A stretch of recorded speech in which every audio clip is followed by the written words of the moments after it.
মুতার প্রান্তরে যুদ্ধের ডাক দিয়েছেন কে? মুহাম্মদ সাল্লাল্লাহু আলাইহি ওয়াসাল্লাম। রোমানদের সাথে যুদ্ধ হবে।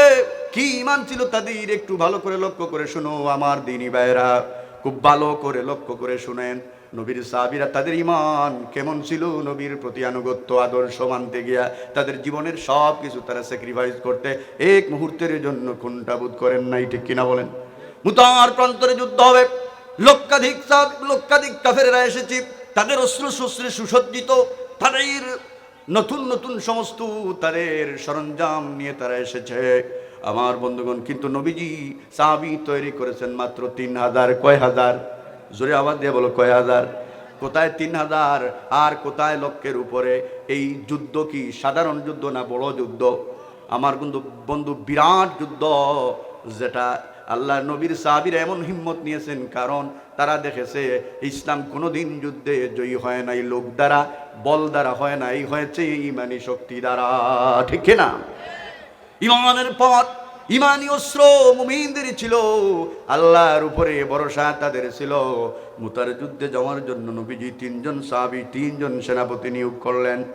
কয়জন? জোরে বলেন, কয়জন? 3 সাহাবী। নবীর পালক পুত্র যায়েদ, এরপরে নবীর চাচাতো ভাই জাফর ইবনে আবি তালিব, এরপরে সাহাবী আব্দুল্লাহ বিন রাওয়াহা। কয়জন হলো? একটা যুদ্ধের ময়দানে সৈন্য লাগে কয়জন? সেনাপতি লাগে কয়জন? একজন। কিন্তু এখানে গঠন করা হয়েছে 3 তার মানে হয়েছে এই যুদ্ধের ময়দানে 3 একজনও বেঁচে থাকবেন না, সবাই শহীদ হয়ে যাবেন। সুবহানাল্লাহ। আমার বন্ধুগণ, দিনকে প্রতিষ্ঠার জন্য, ইসলামকে জমিনে প্রতিষ্ঠা করার জন্য রসুলের ফয়সালাকে কিভাবে তারা প্রাণপণে লড়াই করেছে দেখেন। নবীজি ঘোষণা দিলেন, যাও গো যায়েদ, বাড়ির থেকে বিদায় নিয়ে আসো, যুদ্ধের ময়দানে যেতে হবে। যায়েদ বললেন, নবী গো, যুদ্ধের ময়দানে যেতে হবে, আপনি বলেছেন সামি'না ওয়া আতা'না, শুনলাম আর মানলাম, আর বাড়িতে আমার ফিরে যেতে হবে না, কারণ আমার তো আর কেউ নাই আপনি ছাড়া। সুবহানাল্লাহ বলেন। দ্বিতীয়ত জাফর ইবনে আবি তালিব, তুমি যাও বাড়িতে। বাড়িতে চলে গেলেন। বাড়িতে গিয়ে তার সন্তানাদের কাছ থেকে জীবনের শেষ বিদায় নিয়ে আসতেছেন সন্তান এবং স্ত্রীর কাছ থেকে।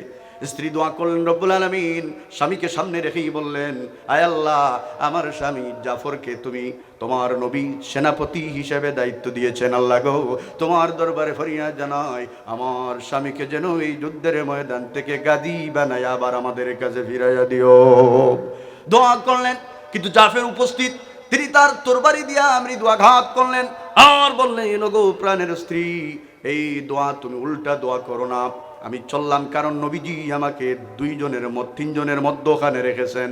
আমার সামনেও একজন আছে, পিছনেও একজন আছে।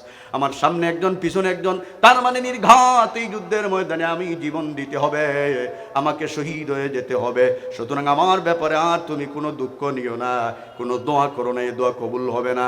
যার জন্য আমি জীবন দিচ্ছি, যেই পথে আমি লড়তেছি, যেই পথে শাহাদাতের জন্য আমি দৌড় দিতেছি, আমি তোমাকে বলে গেলাম আমার সন্তানগুলিকেও যেন এই দিনের পথে তুমি গড়ে তুলে দিও। সুবহানাল্লাহ বলেন। এই কথা বলার সাথে সাথে দৌড় শুরু করলেন যুদ্ধের ময়দানের দিকে। আমার বন্ধুগণ, ঈমান কারে বলে, আল্লাহ নবীর আনুগত্য কারে বলে দেখেন। সঙ্গে সঙ্গে দৌড় দিলেন। সন্তানেরা কাটা কবুতরের মতো কান্না শুরু করে দিল। স্ত্রী কাঁদতেছে, সন্তান কাঁদতেছে। এক মুহূর্তের জন্য জাফর বিন আবি তালিব পিছনের দিকে তাকিয়ে দেখলেন না যে কারা কাঁদতেছে। সুবহানাল্লাহ। গুলা টান দিলেন, চলে আসলেন নবীর কাছে হাজির। তৃতীয় সাহাবী আব্দুল্লাহ বিন রাওয়াহা, তিনি চলে গেলেন বাড়িতে। যাওয়ার পর তিনি ওই দিন আবার তার বিবাহ বন্ধনে তিনি আবদ্ধ হয়েছেন। মা বাবার ইচ্ছাতে তিনি বিয়েটা করেছেন মাত্র, এখনো স্ত্রীকে দেখেন নাই।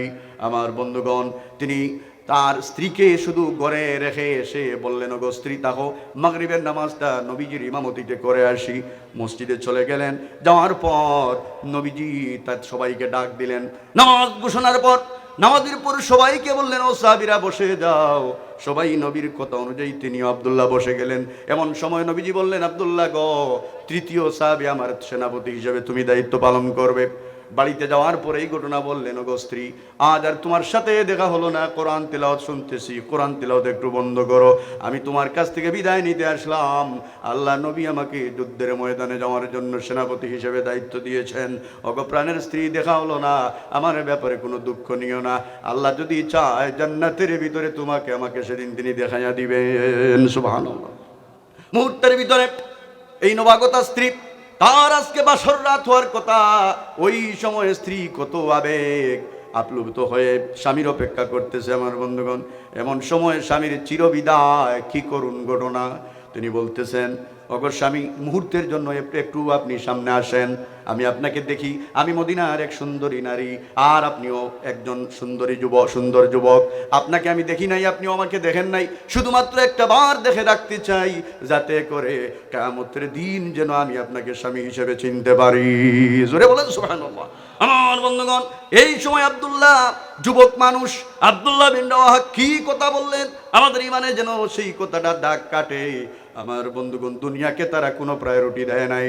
ওই সময় বললেন, ওগো প্রাণের স্ত্রী, যদি তোমার এই ইরাদা হয়, যদি তোমার সেই চিন্তা হয়, তাহলে আমি যার জন্য জীবন দিতে যাচ্ছি, সেই আল্লাহ রব্বুল আলামিন তোমাকে আমাকে জান্নাতের ভিতরে স্বামী স্ত্রী হিসাবে পরিচয় করাইয়া দিবেন। জোরে মহব্বতে বলো সুবহানাল্লাহ।